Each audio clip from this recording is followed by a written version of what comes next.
Nian se rapprochait de plus en plus de la pharmacie. Cependant, alors qu'il avait commencé à traverser la rue, comme si une intervention surnaturelle s'était mise en œuvre, il avait trébuché et s'était étalé sur le bitume. Lorsque quelqu'un atteint les sommets de la joie, le précipice de la tristesse n'est pas bien loin. Ah là là! Nian avait aspiré l'air entre ses dents pour étouffer un cri de douleur. Ses mains étaient devenues engourdies suite à sa tentative de rattraper sa chute. Et son genou était en sang suite à l'écorchure qui s'était faite en râpant le goudron. Il s'était assis avec difficulté. Son genou était salement amoché et on pouvait y voir de la chair et du sang. À ce moment-là, une aérovoiture rose, qui était en train de remonter la rue, s'était arrêtée pas loin du lieu de la chute du jeune homme. C'était un véhicule de qualité supérieure, un modèle rare dans les rues dépravées de cette petite ville. Elle semblait être une édition limitée, dont la valeur devait être d'au moins 90 millions de yuan. Quelque chose qu'une famille ordinaire ne pouvait très certainement pas se permettre. Une jeune femme en jupe blanche était sortie du véhicule après en avoir ouvert la porte. Elle s'était ensuite précipitée vers l'endroit où Nian était tombé. « Tu vas bien ?» Une voix claire, agréable et profondément concernée avait retenti aux oreilles de notre éclopé. Entendant cette voix si chère à son cœur, son âme avait commencé à trembler. Il avait tourné la tête pour regarder. Si la personne qui avait parlé n'était pas Xi Yao, qui d'autre cela pourrait être? Elle portait une robe blanche avec des lacets roses. Ses cheveux étaient attachés dans son dos et ses yeux pleins de charme étaient remplis d'inquiétude. Ses joues, dont le contour était encore un peu enfantin, respiraient la santé et la jeunesse. Elle était aussi belle que dans ses souvenirs. Nian s'était alors rappelé sa réunion de lycée qui s'était passée 6 ans après son bac. À l'époque, Xi Yao était devenue une femme d'affaires exceptionnelle. Elle avait porté un magnifique tailleur. Le temps était vraiment une chose merveilleuse. Changer une pure et innocente jeune fille en une charmante et magnifique femme. Et la rechanger une nouvelle fois. Après toute une vie, je te revois enfin. Peut-être est-ce le destin, notre destin, que de se revoir, comme si on avait rembobiné une cassette, nous replaçant à l'endroit même de notre première rencontre. Une mélodie avait commencé à résonner dans son âme. Chaque note était plaisante à écouter. Nian était resté dans ses rêveries de sa première rencontre avec elle. La scène était assez similaire à celle qu'il était en train de vivre actuellement. Ses yeux étaient devenus larmoyants. « Je ne t'ai pas vu depuis si longtemps. Est-ce que tu vas toujours bien dans cette vie? Je ne te laisserai jamais partir. »« Ah, ton genou est bien râpé et il saigne beaucoup, » avait-elle crié en voyant la blessure. Après s'être rappelé que le kit de premier secours dans sa voiture avait encore quelques pansements, elle s'était levée pour aller le chercher. Nian l'avait regardé faire son aller-retour. Durant son année de terminale, ce qu'il avait le plus aimé était de suivre son élégante silhouette du regard. En jetant un coup d'œil à son allure séduisante, il pouvait apercevoir sa peau blanche similaire à du jade que sa jupe laissait révéler à la hauteur du genou. À propos d'apparence, Nian pouvait aussi être considéré comme pas trop mal. Après le succès de son père, ses circonstances financières étaient devenues plutôt bonnes. Il n'avait pas été inférieur à Xi Yao de ce point de vue-là. Cependant, à chaque fois qu'il avait dû lui faire face, il n'avait pas pu rassembler assez de courage pour interagir avec elle. Sa personnalité durant son année de terminale avait été étrange et difficile à cerner. En y réfléchissant d'un point de vue d'adulte, il se rendait compte de son immaturité à l'époque. Pendant ce temps, Xi Yao avait attrapé les pansements et était revenu vers Nian. Elle avait alors commencé à désinfecter la plaie avec de l'antiseptique. Avec des gestes délicats, elle avait retiré les morceaux de gravier avec ses doigts. « Comment peux-tu pleurer? Tu es déjà un grand garçon. Comment une si petite blessure peut te tirer des larmes? Ce n'est pas très attirant, tu sais, avait-elle dit d'un air taquin en massant la blessure avec son pouce. Lorsqu'elle avait souri, les coins de sa bouche avaient révélé ses fossettes, déployant un charme incroyable. Lorsque je suis tombé, j'ai reçu un peu de poussière dans les yeux, avait annoncé Nyan, alors que ses joues avaient légèrement rougi. C'est bien évidemment une excuse.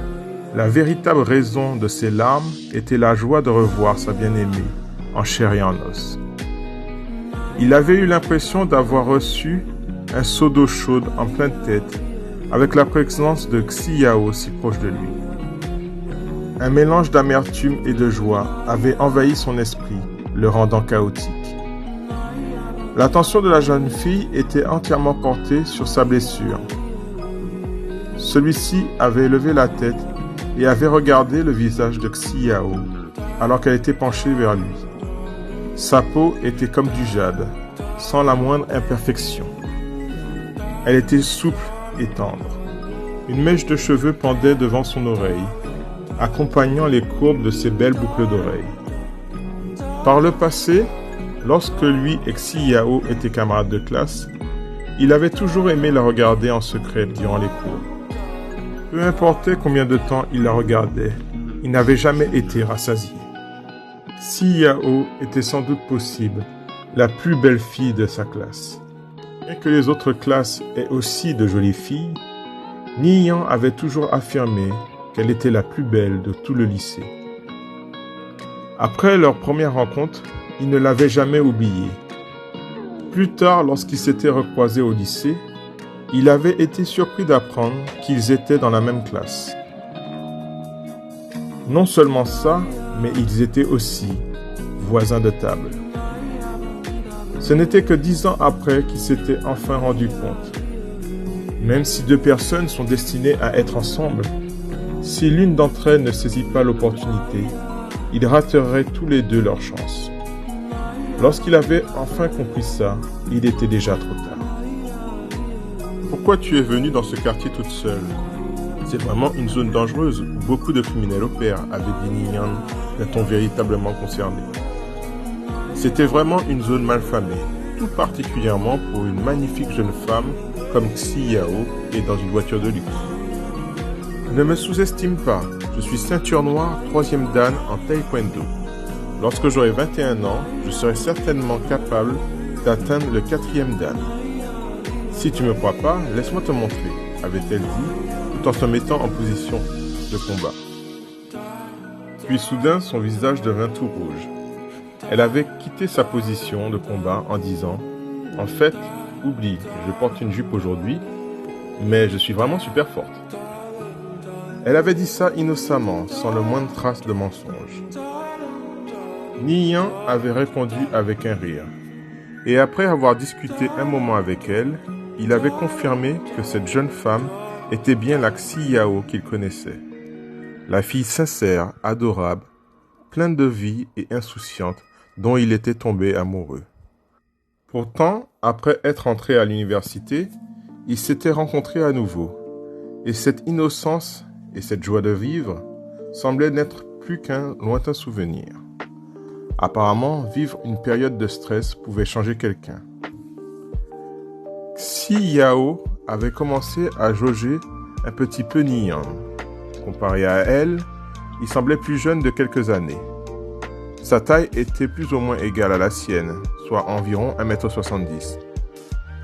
Les vêtements qu'il portait étaient un peu sales, probablement suite à sa chute. Côté visage, sans non plus dire qu'il était charmant, il était correct. Mais étrangement, sans savoir pourquoi, elle avait le sentiment étrange qu'il y avait une sorte de familiarité entre eux. Sans s'en rendre compte, ils avaient fini par discuter pendant un long moment. « Quelle école fréquentes-tu? Vu ton âge, tu devrais être au collège, non ?» Xiao trouvait que Nyan était un peu foufou, un peu décalé, mais c'était adorable dans un sens. Ne pas faire attention au sol en courant, la plupart des collégiens sont comme ça. Ils deviennent bien plus matures en arrivant au lycée, cela dit. Bien que Nian avait 18 ans à cet instant, il avait la sagesse de quelqu'un de 28 ans. Lors de cette seconde première rencontre, il n'était plus le jeune garçon ignorant qu'il avait été. Son esprit avait été forgé par le passage du temps et il était devenu bien plus calme et mature. Qui a dit que j'étais au collège? Si ce n'était pas la politique de limitation des naissances du pays, mon fils serait déjà assez vieux pour faire ses propres courses, avait-il répondu en riant. Ton fils faire les courses tout seul? Arrête de plaisanter, avait-elle dit ça tout en explosant de rire. J'ai 18 ans. Tu as vraiment 18 ans? On ne dirait pas que tu as mon âge, avait-elle dit d'un ton surpris. Du fait de la malnutrition, la croissance de Nian s'était mal engagée. Il ne mesurait à ce moment-là que 1,65 m tout au plus. Lorsque ses conditions de vie s'étaient améliorées dans son autre vie, il avait pris une quinzaine de centimètres, le propulsant à la hauteur de 1,80 m d'ici la fin de son année de terminale. Son apparence actuelle était assez juvénile et il avait vraiment l'air d'un collégien. C'était une des raisons qui l'avait rendu dépressif par le passé. La chose la plus déprimante pour lui à ce moment-là était le fait qu'en tant que personne âgée de 28 ans dans sa tête, on venait de lui dire qu'il avait l'air d'un collégien.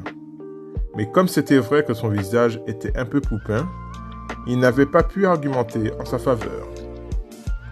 C'est simplement parce que mon visage a l'air plus jeune qu'il ne l'est.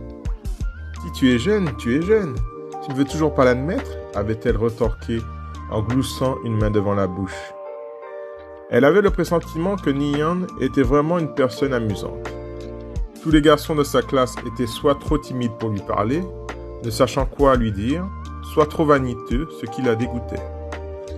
Les deux joyeux lurons avaient donc parlé pendant un moment.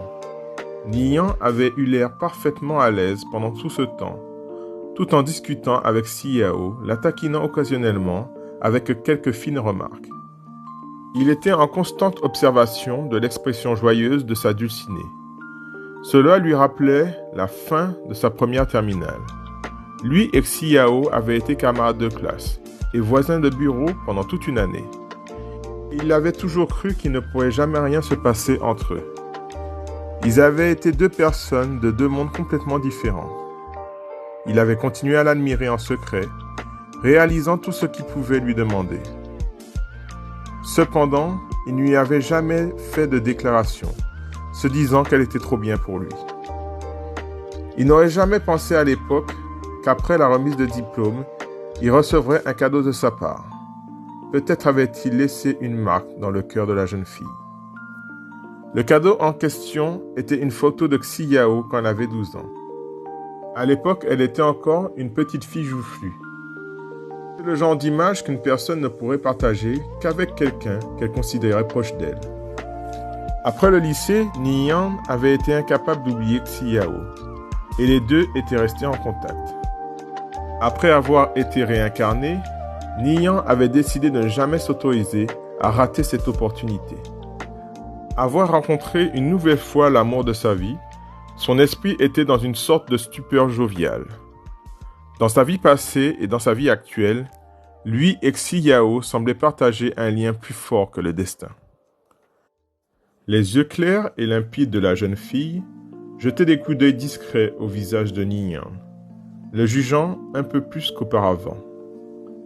Bien qu'il ne soit pas particulièrement beau, ayant l'air ordinaire au premier abord et malgré son visage enfantin, il était d'une indescriptible sérénité. Mon nom est Nian. Le Ni s'écrit avec le kanji père et oreille, et le Yan s'écrit avec le kanji mot dans langage, avait-il dit tout en regardant Xiao directement dans les yeux. Le charmant visage de la jeune fille avait pris une expression étonnée, tout en essayant d'éviter le regard du jeune homme. Je m'appelle Xiao. Le regard de Nian avait alors dérivé, se portant sur les lèvres de Xiao. Elle était d'un rose pâle, douce, avec un aspect humide. L'ancien Nian n'aurait jamais osé la dévisager de la sorte. Il n'avait osé que la regarder du coin de l'œil pendant toute une année. Mon père m'attend toujours, donc je vais y aller. J'étais vraiment très heureuse de discuter avec toi aujourd'hui. Mais souviens-toi, tu ne peux enlever le pansement que demain. Tu ne vas pas l'enlever avant. Elle n'avait pas l'air aussi pleine d'assurance que précédemment, en répétant ses instructions tout en se levant. Nian, en la voyant se lever, avait essayé de bouger son genou avant de se rendre compte qu'il le pouvait parfaitement. La blessure n'était après tout que superficielle. « Je vais bien, regarde, je peux marcher à nouveau. Tu peux t'en aller, sans t'inquiéter. » Aussi, merci pour aujourd'hui, avait-il répondu.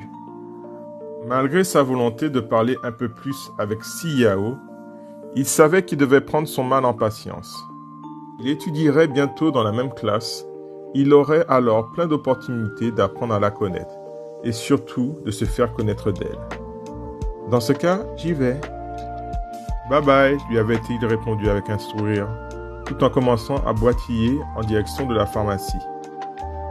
Il ne pouvait pas s'empêcher d'être un peu sentimental après ce qu'il venait de se passer. Après une brève réunion, ils étaient de nouveau partis, chacun de leur côté. Xi Yao s'était assis dans son aérovoiture et l'avait démarré. Nian s'était alors retourné en jetant un coup d'œil au véhicule, mais l'aérovoiture était déjà partie. Leur première rencontre s'était déroulée à la même date et au même endroit, complètement par accident. Mais elle ne s'était pas déroulée ainsi.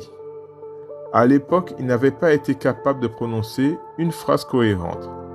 La Xi Yao de l'époque lui avait fait un bandage et était parti juste après. Mais c'était cette rencontre tirée du hasard qui avait permis à la jeune fille de marquer le cœur du jeune homme pour le restant de ses jours, au point qu'il ne l'avait jamais oublié, même dans sa deuxième vie. L'incarnation était vraiment une chose merveilleuse, puisqu'il pouvait de nouveau recommencer depuis le début. Il en était venu à penser que tout son univers lui serait bientôt arraché par Kaoxu. Dans son esprit, un sentiment d'urgence était apparu. Il lui fallait devenir bien plus fort pour être capable de protéger tout ce à quoi il tenait. Rien qu'en pensant à Kaoxu, le regard de Nian était devenu glacé. C'était une haine qui était profondément enfouie dans sa moelle, au point qu'il n'avait pas hésité à mettre une balle dans le crâne de son ennemi. Cependant, à la présente date, il n'était capable que de saisir l'opportunité de rentrer dans Conviction aussi vite que possible pour se construire de solides fondations.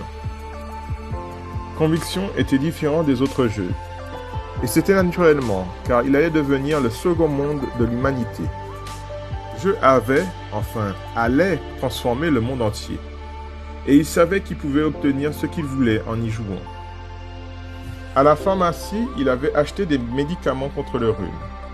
En avalant quelques pilules, sa fièvre était descendue, le détendant et le soulageant. Il trouvait ces médicaments très satisfaisants. Après avoir fini avec son topic santé, il s'était dirigé vers le magasin du quartier. Il avait prévu d'acheter son casque de réalité virtuelle. Chaque magasin avait un nombre incroyable de produits alignés à l'intérieur. Il y avait énormément d'appareils d'électroménager et de dispositifs de toutes sortes, tellement qu'il était impossible de les compter. Pour la plupart, ce n'étaient pas des appareils connectés. Il y avait même des produits que Nian avait été incapable de nommer. Ce lieu n'avait pas de représentant de vente.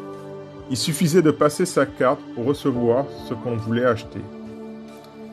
Une demi-journée s'était écoulée depuis que Nian avait quitté sa maison. Et finalement, il avait atteint la section du magasin dans lequel se trouvaient les casques de réalité virtuelle. Ils étaient exposés, un par un, empilés jusqu'au plafond. C'était un festin pour les yeux. Il y avait 3 modèles de base et des déclinaisons visuelles pour chacun. Le moins cher coûtait 1300 crédits, alors que le plus cher coûtait 1 200 000 crédits. Plus le prix était haut, meilleure était la configuration. Comme on dit, on a ce pourquoi on paye. Et à ce moment précis, Nian avait assez pour se payer uniquement le modèle le moins cher. En plus des casques en série, il y avait des modèles en édition limitée qui ne pouvaient être achetés qu'en les réservant. Leur prix pouvait atteindre les 6 millions de crédits. En regardant ces casques, Nian ne pouvait que les imaginer dans sa tête, rien de plus. Il avait passé sa carte dans le lecteur et avait choisi un casque bleu ciel et fait en sorte de le lier à son identité. Une fois son identité liée au casque, il serait le seul à pouvoir l'utiliser. Conviction était sorti 7 jours plus tôt.